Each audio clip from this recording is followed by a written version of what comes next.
Hi, I'm Tony Thompson. Chad Bell. Mike Muse. This is Monica Stevenson. I'm Jocelyn Marrero. I'm BJ Coleman. I'm Sanasha Pettigrew.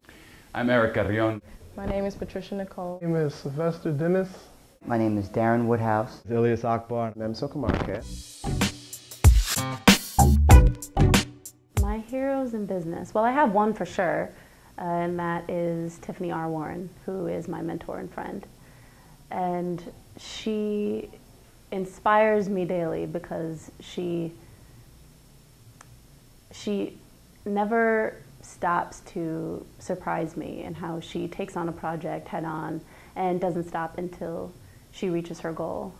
She has a tremendous amount of courage. Being a chief diversity officer in the advertising industry requires a lot of courage, a lot of smarts, and a lot of savvy in how to speak with people.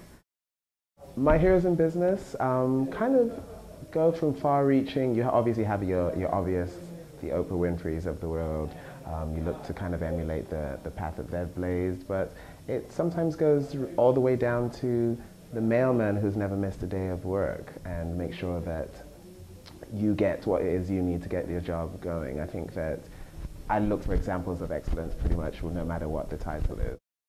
I'm very cliche, but Oprah is one of my biggest heroes in business because she is a strong woman, a strong African-American woman, and she has built an empire that has not been amassed by any other man or woman of any other race, creed, or origin. So she is a big role model to me. Also, I have to say that Warren Buffett is also one of my role models. I think that he has a genius financial mind, and he can look at a business from the perspective that many people cannot, and he can identify a business that can make money and make him money and make his investors money. So those are two of my biggest role models in business. There are many heroes in business. My father is my first hero in business. Mr. Byron Lewis, the CEO of Uniworld Group, is another of my heroes in business, as well as any entrepreneur anywhere in the United States that is doing something new and something exciting.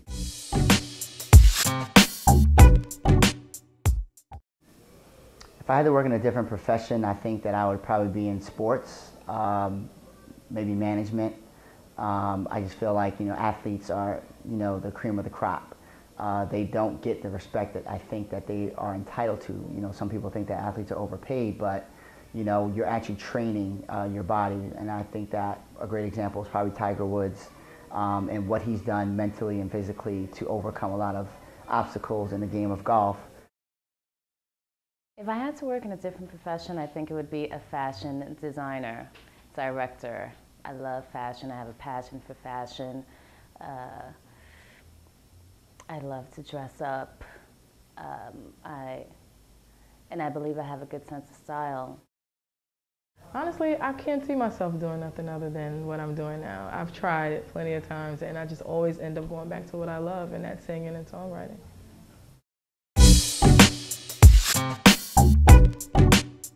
How do I focus when business situations get difficult?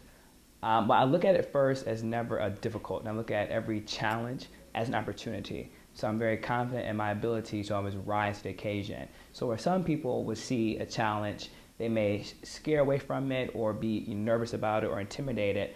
I look at it with a new challenge for me to create a new strategy to come out on top and to come out better. So I never really see things as a challenge, but more so just as a new opportunity to create new ways and avenues for myself and for my company. I think when business situations get difficult, you have to take a step back. You have to map out what is the top priority and really focus on the most important things. I think we tend to get caught up in a lot of the unnecessary items that need to be handled. When things are tough, you have to focus on the top priority. So what I try to do is, when I face a business situation that's starting to look difficult, one, I take a step back and I say, what's the most important things that need to get accomplished to rectify the situation? And I focus on those and try to get help to help me with the other outside things that maybe are not as important but still need to get done. So I think that just strategizing is the most important thing when business gets difficult.